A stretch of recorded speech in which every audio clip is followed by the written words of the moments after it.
This is an excellent exercise to work on your hips and legs flexibility and more specifically to improve your pancake stretch. It's called the half pancake, and in this video I'm going to show you exactly how to do it.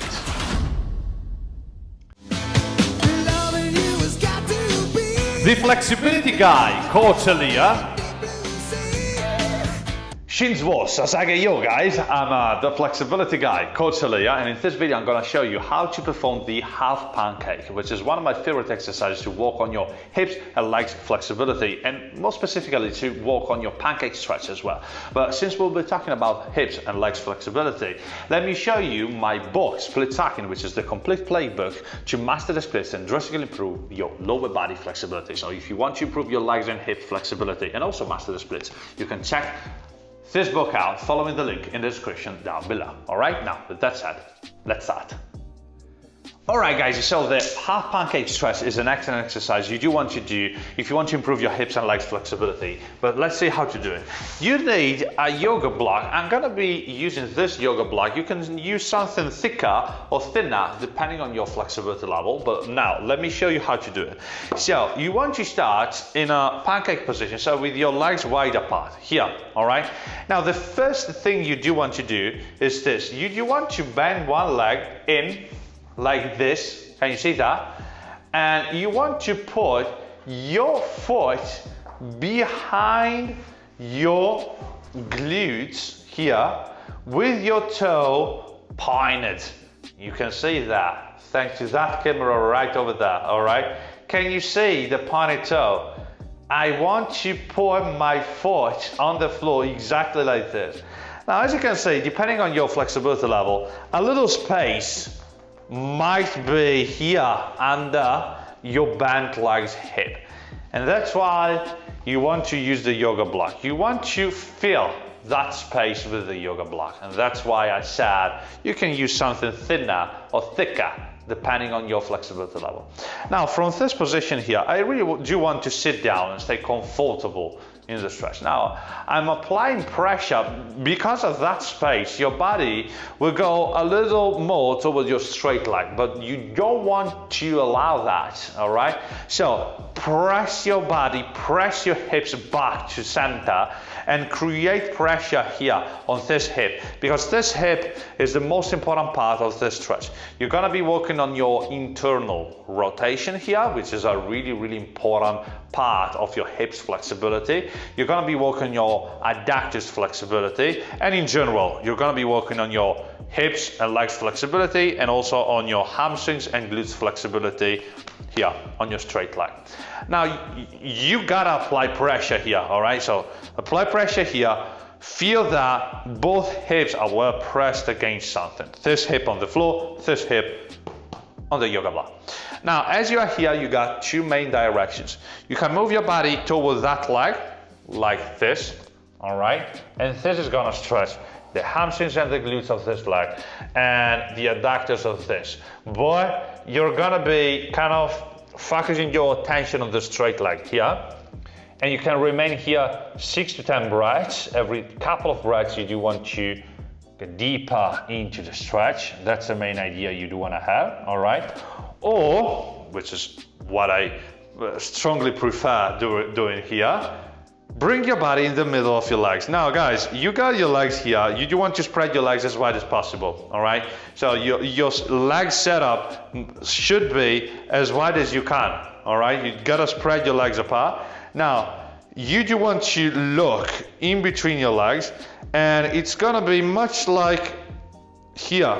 All right, it's not exactly in front of you, it's a little tilted by the side. All right, because this leg is bent.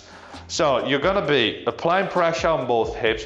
It's really important here that you keep your trunk straight. So don't curve your back as you go down into the stretch. Don't curve your lower back, don't curve your middle back. Stay with your back straight. Now you may need some other yoga blocks, because as you go down into the stretch, you do want to have something under your chest to measure the depth of the stretch. All right, so go down. As you go down, continue applying pressure here. You do want to feel the pressure here on this hip. It's important. It's the most important thing here, guys. So you go down, and you fold your body in between your legs, all right? Much like this.